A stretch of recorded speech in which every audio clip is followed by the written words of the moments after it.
Welcome to Turning the Page, Lexington Public Library's podcast where we discuss library happenings, take a behind-the-scenes look at different parts of the library, and of course, book recommendations and author interviews. I'm your host, Jennifer.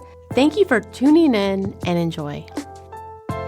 Turning the Page is really happy to have Lynn Hightower back. We interviewed her before about her book, The Enlightenment Project, and this is another podcast where we're going to dive deeper into her book, The Enlightenment Project, and her new book that's coming out.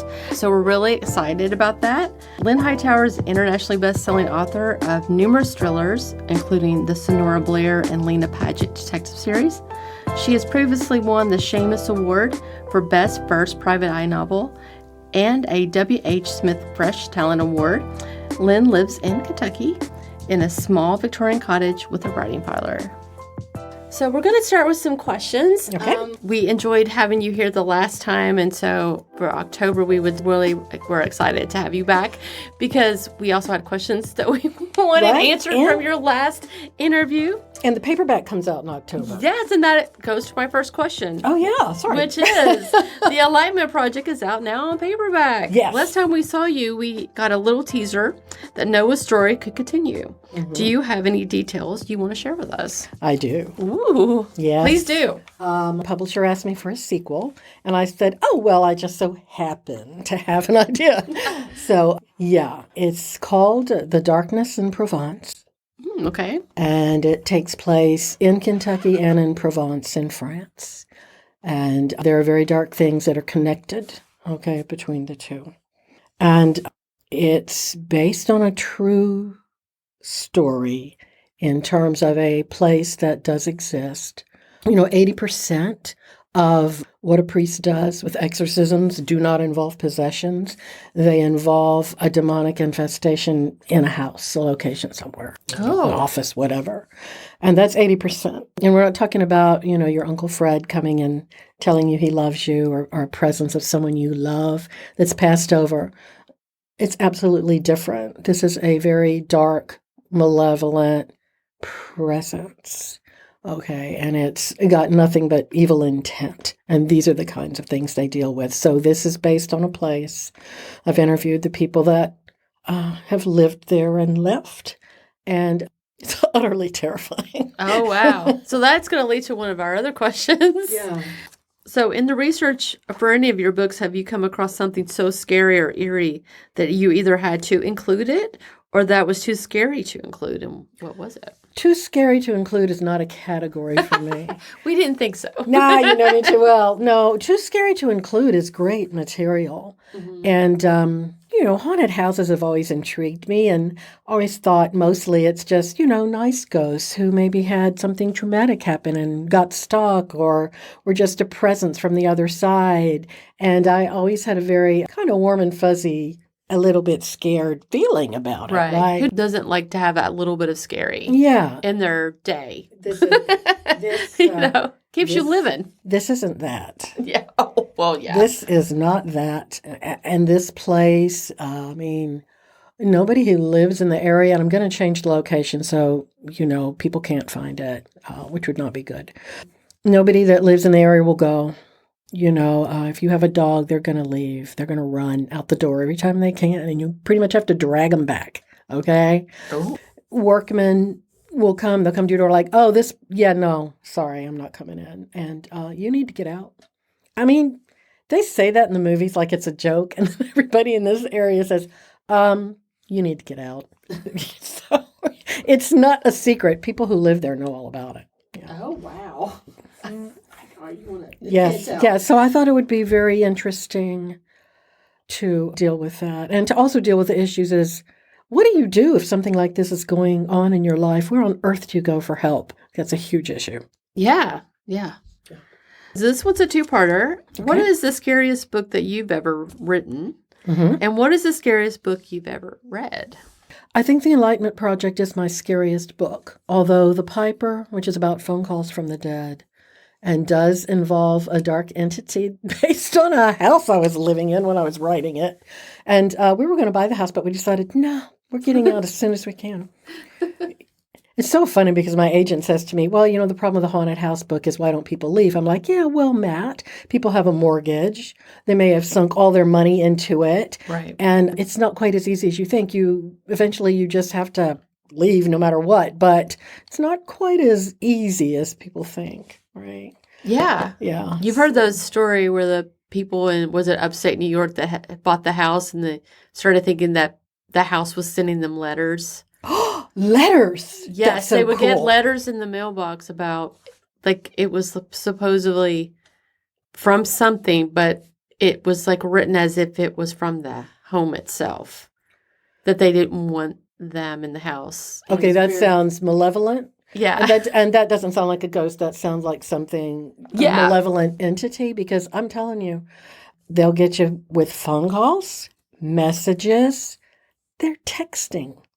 Oh, yeah. Really, people are getting demonic texts, which I find slightly hilarious and slightly horrifying because it sounds funny till you get one. And it's like, oh no. What is happening? You're reaching out to me and I don't like it. And, I just, I've been keeping track of what the exorcists have been up to. And they're on YouTube. You can sign up and do like a sort of Zoom exorcism for, it's like they're so swamped.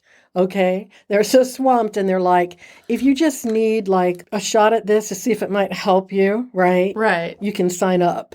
And then you sign up and they do like a mass exorcism, wow. which I find fascinating. But when you actually think about it, in other countries, they take it in stride. I mean, they have religious services, they do the regular service, and at the end, they do an exorcism on everybody here in case they need it, and then they just go home to lunch. Yeah. Okay? Don't take it home with you. Yeah, don't take it home with you. Let's clear this out. Let's give you a place to go with some healing. So, yeah, Right. it's crazy. And yet the research is out there. It's happening. And I have to write about it. Oh, gosh. Yeah. So going back to the second part of this question, it's like, so have you read something that you really thought was really scary that you didn't write? Yes. I mean, it's the classic novel that I think is the scariest novel ever written, which is The Haunting of Hill House. Oh, yeah. That's a good one. Because it does a really good job of showing the spiritual side of this kind of thing. And people go and they're going to check out the ghosts and they're going to have a good time. And they're all fascinated with it and they don't factor in, okay, what happens if something comes to you externally, all right, and just starts messing with your mind. And to me, the scariest scene is when there's something beating. I mean, imagine being in the house and something is beating on the door and it's loud and that's pretty terrifying. And then, she says, stop squeezing my hand. And she said, I'm not holding your hand. And that that moment in the book, I was just like, and I think that is one of the most powerful, I think it's the most powerful, scariest novel that I've ever read because it hits you on a very visceral level and on a very credible level and on a very psychological level, okay? Yeah. I don't like slasher and violence and all of that, although there is certainly some of that. Yeah. I mean, people are at risk. But I like the thinking woman's terrifying novel. Well, it's funny because I just read that Peter Straub died. He's passed away, and I was thinking about him, and his writing style was very writerly. Someone like Shirley Jackson, who I think had that niche of like actually telling you a story. They didn't need to use that sort of device of blood and gore. They just took you to another place that was so much more scary. Someone like Shirley Jackson is someone she was a really good writer. She was brilliant, absolutely brilliant. And this is the kind of thing I like, and this is my goal when I'm writing. Okay. I can see that. She was definitely someone who I think she could aspire to like really tap into. Plus, I mean, I read some of her biographies, but she wrote those stories about her children. There's this underlining like, what's happening? Like, but you're telling your own story, but it's also kind of spooky. It's very spooky, Yeah. Writing novels is, it's kind of therapeutic, and so much of your own stuff goes in there, though, Right. I promise you won't know what's real and what's not. This is just what lets me sleep at night. When odd things happen like that, you've got to deal with it one way or the other. When I wrote The Piper, I was living in a house where these things were happening. I made up a lot of stuff, but a lot of it I didn't have to make up, and I I think I'd prefer making it up. Yeah. You're like, think that's I would not true. absolutely prefer Right. making it up. I think there was something there and I woke it up and I didn't mean to. Oh, yes. I believe that can happen. Yeah, I didn't mean to, but I always think that they say, you have autonomy over your soul and you can say no. But I think sometimes we invite when we not aware that we're inviting, and that what gets us in trouble. I don't like the take that, you did something, you went to a satanic service, you invited these Right, you brought a Ouija board in the house. You brought a Ouija board in the house? Well, No wonder. No wonder you've got trouble, lady. Right. That house, I always feel like houses are a love affair, and I love them. And when I went into that house, I just did my usual thing was, beautiful house. This is going to be so wonderful, because I loved that place. And I got a strange sense of something waking up. And I thought, such a novelist, so much imagination. Yeah. Go unpack the boxes and don't worry about this. Right. But I think I did wake something up. Oh, I need out of the house. Thank you. No, and it didn't want me to leave. And every time I would pack the boxes to leave, I would turn around and they would get knocked over to the floor. All of them, just everything spilled out. Oh, gosh. I know. Well, eventually I had a talk with it. And I said, I'm going. You'll be fine. You can't keep me here. And I tell you to stop. Oh. It did. Oh, wow. I think you have a lot more power than you realize. Because I'm like, wait, I could just tell it to stop? I mean, I figured that out 2 years ago. Should have thought of that, right? Why didn't I think of that? Darn it. I'm going to do something I never do. Do you think, being in love with the house, is what woke it up? It was like, someone someone loves me. Yes, I believe that. I do. Because I don't buy a house or unless I am in love with it. And it really is like a love affair. Mm-hmm. And that woke it up. It's like, yes. But you actually love I love you too. And I want you to stay forever. I got really sick when I was in that house. I had some kind of flu and I was sick for weeks and weeks and weeks. And now I think, was it trying to keep me? You're like, of course, that's where the novel brain goes. Right.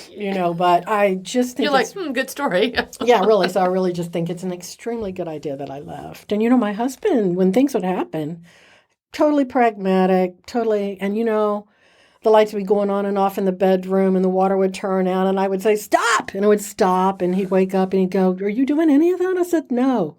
And then he'd roll over and go back to sleep. I just never could fathom that. And he said, he was French. Well, what do you want me to do? I said, let's run around in circles and scream. He says, I have to get up early. And he's asleep. But you know what? I really admire him for being able to do that. I mean, that takes a lot to be not being concerned. It's just I know it happened, but it's just not part of my life, and I have to go to work in the morning. I've got all these other things on my mind, so I'm just going to sleep. And I really think it's actually quite brilliant on his part. Yeah, if you can do it. I'm a novelist. I cannot possibly do it. You're like, let me write Plus, this all down. I'm going to be going through the house thinking, what's going on here? I'm going to find it, and I'm going to, I'm belligerent. I'm going to make it go away. Yeah, right. That's really stupid. Or me, if I'm at a situation like that, I think I'm going to Nancy Drew it. I'm going to exactly. find out. I got to know. I got to figure out what's going on. And I'm just going to be like, I'm here. Back off. Yeah. Which I'm not sure that's a good idea.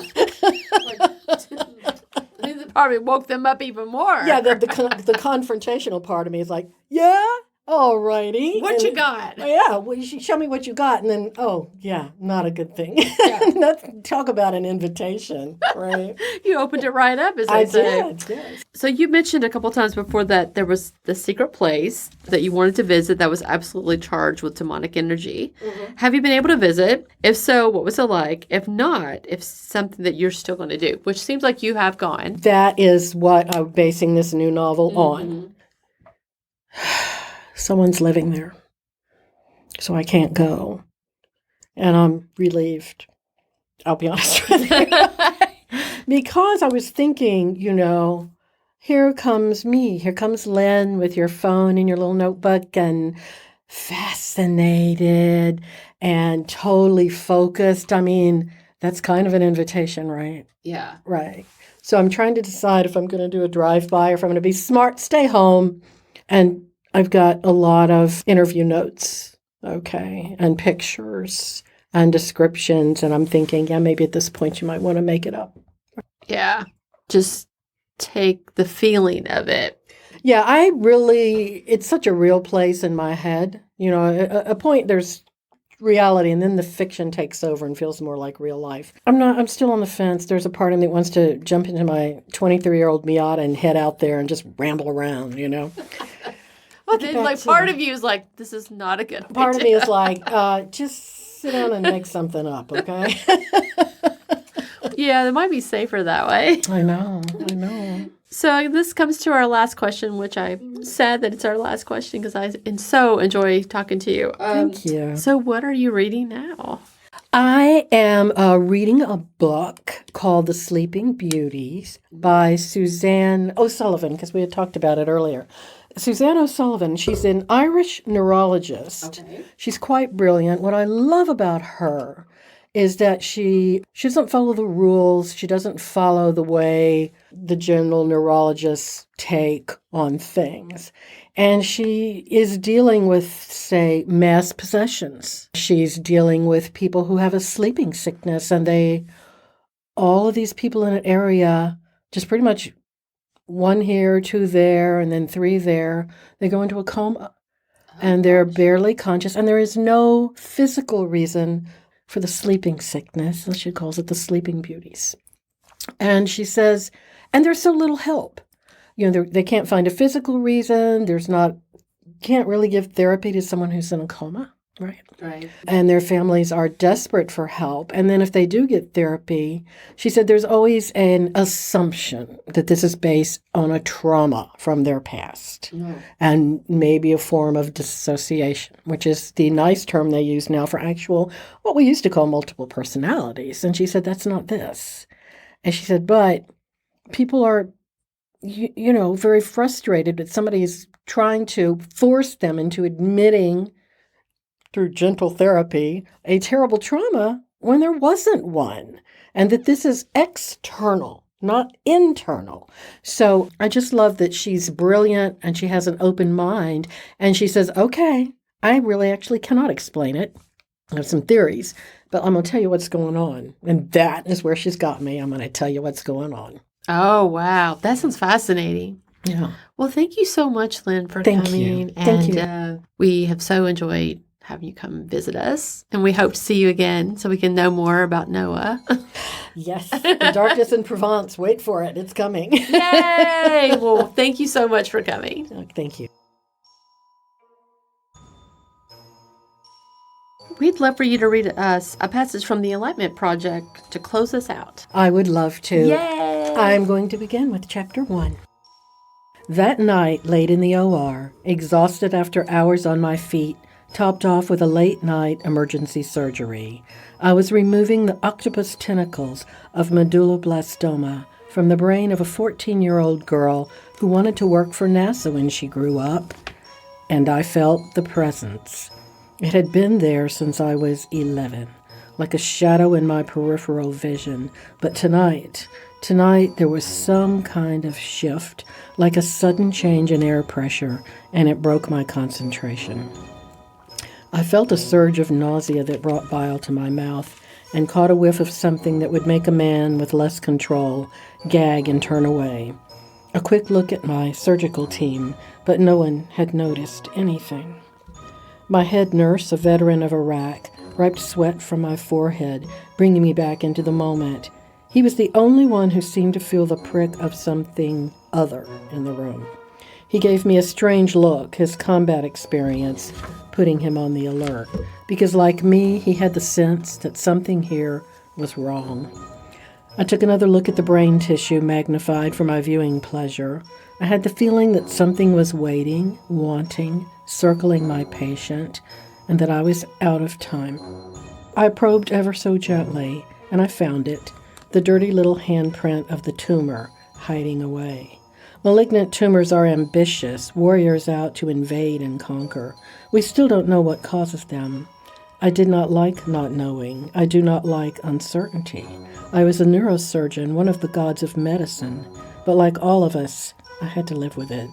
So I took what was wise and prayed to the gods of radiation to annihilate the rest. I nodded to Marshall, my head nurse, to close. My other nurse gave me another look, and I walked away from the OR. Olivia's parents jumped when I came into the room, for their faces tight with tension and the tracks of tears. I held their hands and we sat together, and I answered their questions, all of them that could be answered.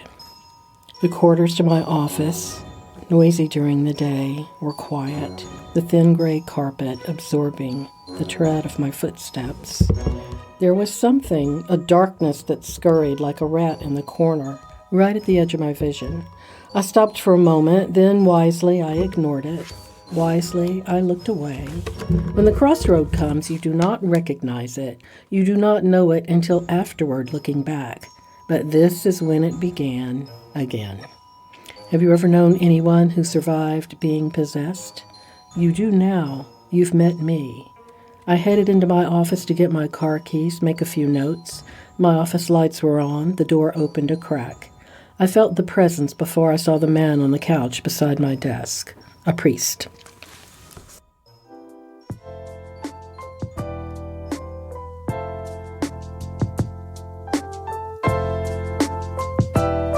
Thanks for listening to Turning the Page, a podcast brought to you by Lexington Public Library staff. If you've enjoyed listening, please take a moment to subscribe, rate, and review the podcast on Apple Podcasts, Stitcher, Spotify, or wherever you listen to podcasts. If you have any questions or suggestions for future podcasts, you can email us at elibrarian@lexpublib.org. That's elibrarian@lexpublib.org. I'm Jennifer, and we'll be back to turn another page.